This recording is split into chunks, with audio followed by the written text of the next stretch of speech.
ఓం శ్రీ గురుభ్యో నమః. బంధాల నిజస్వరూపం, శాశ్వతం ఏమిటి, తాత్కాలికం ఏమిటి? మనిషి జీవితం అనేది బంధాల చుట్టూ తిరుగుతూ ఉంటుంది. పుట్టినప్పటి నుంచి చివరి శ్వాస వరకు మనిషి ఎవరితోనో ఏదో ఒక దానితోనో అనుబంధం పెంచుకుంటూనే ఉంటాడు. ఈ విషయం గురించిన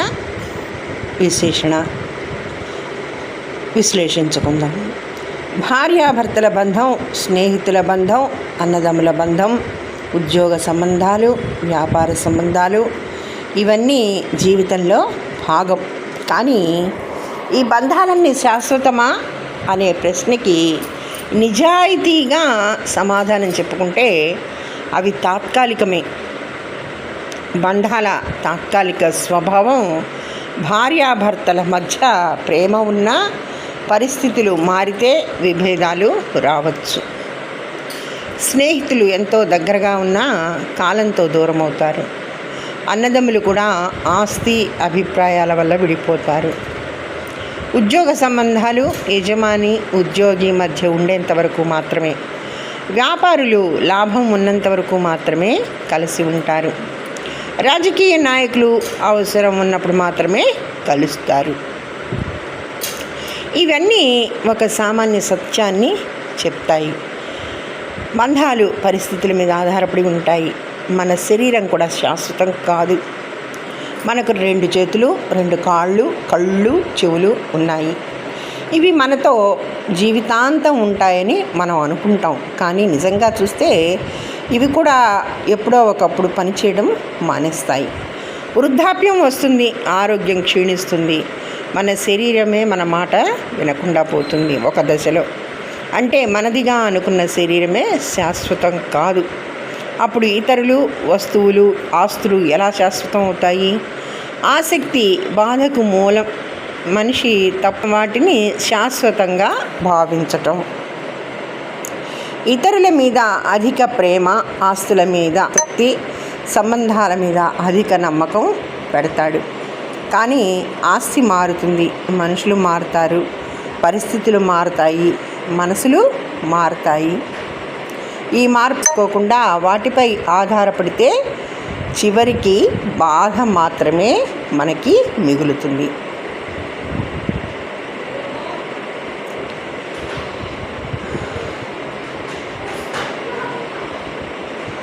ఉదాహరణకి అరటిపండు ఎక్కువ రోజులు నిలవదని మనకు తెలుసు. ఆహారం ఒకరోజు తర్వాత పాడవుతుందని తెలుసు. అయితే ఆస్తులు, బంధాలు, సంబంధాలు కూడా కాలానికి అనుగుణంగా మారిపోతాయని ఎందుకు అర్థం చేసుకోము? నిజమైన జ్ఞానం ఏంటి అంటే, జీవితంలో శాంతిగా ఉండాలంటే బంధాలు అవసరం, కానీ వాటిపై ఆధారపడకూడదు. ప్రేమ అవసరం, కానీ అతి ఆసక్తి వద్దు. ఆస్తి అవసరం, కానీ అది శాశ్వతం కాదని తెలుసుకోవాలి. ఉపయోగించాలి, కానీ అంటిపెట్టుకోకూడదు.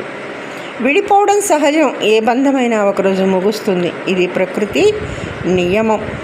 ఈ సత్యాన్ని ముందుగానే అర్థం చేసుకున్నవాడు దుఃఖాన్ని తగ్గించుకుంటాడు, మానసికంగా బలంగా ఉంటాడు, జీవితాన్ని సమతుల్యంగా జీవిస్తాడు. అర్థం చేసుకోని వాడు బాధలు, మనశ్శాంతిని కోల్పోతాడు. మనిషి జీవితంలో బంధాలు అవసరం, కానీ వాటి అసలు స్వరూపం తాత్కాలికమని అర్థం చేసుకోవడం ఇంకా అవసరం. శాశ్వతం అనేది బయట ఉన్న దాంట్లో కాదు, మనలో ఉన్న అవగాహనలో ఉంది. బంధాలు ఉంటాయి, పోతాయి, వస్తువులు వస్తుంటాయి, పోతాయి, శరీరం కూడా మారుతుంది, కానీ అవగాహన మాత్రమే మనల్ని రక్షిస్తుంది. మన వద్ద ఉన్నది శాశ్వతంగా మన వద్దనే ఉండాలి. ఎందుకంటే దానికి కాలం ఉంది, కలవడానికి, విడిపోవడానికి. మన వద్ద ఉన్న మనుషులు నిత్యం మన వద్దనే ఉండాలి అనుకుంటాము. వారికి కాలము ఉంటుంది, కలవడానికి, విడిపోవడానికి. ప్రతి ఒక్కదానికి కాలము ఉంది. రావడం, పోవడం. కొన్ని రావడం సంతోషం ఇస్తాయి, కొన్ని పోవడం దుఃఖం కలిగిస్తాయి. కొన్ని పోవడం సంతోషం ఇస్తాయి, కొన్ని రావడం దుఃఖమే ఇస్తాయి. ఏది మనం అనుకోవడం వల్ల, మనకు ఇష్టం ఉండడం వల్ల నా దగ్గర ఉండిపోదు, అలాగని దూరం కాదు. ప్రతి ఒక్కదానికి కాలం ఉంది, కనుక కాలంలో కలుసుకోవాలి. వాటి మీద ఎనలేని ప్రేమ పెట్టుకుంటే, ఎనలేని వ్యామోహం ఉంటే అవి దూరం చేసుకోవడానికి మనిషి బాధపడతాడు. ఎక్కువ ప్రేమ ఉంటే అంత బాధ ఎక్కువ అవుతుంది. ప్రేమికుల్లో అయినా, భార్యాభర్తలైనా, భార్య బిడ్డల మీద అయినా, పదవుల మీదైనా, ఆస్తిపాస్తులైనా సరే, వీటిపై ఎంత ఎక్కువ మమకారం, వ్యామోహం పెంచుకుంటే అంత దుఃఖం కలుగుతుంది. ప్రతిదాన్ని అర్థం చేసుకుంటే నిత్యం ఆనందంగా ఉండొచ్చు. కేవలం అర్థం చేసుకోవాలి, జరగవలసింది జరుగుతుంది అని. చెట్టు నుండి ఆకు రాలిపోతుంది అని బాధ పెడితే ఎలా?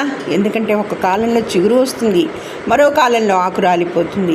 లేనిది వచ్చిందే పోతుంది.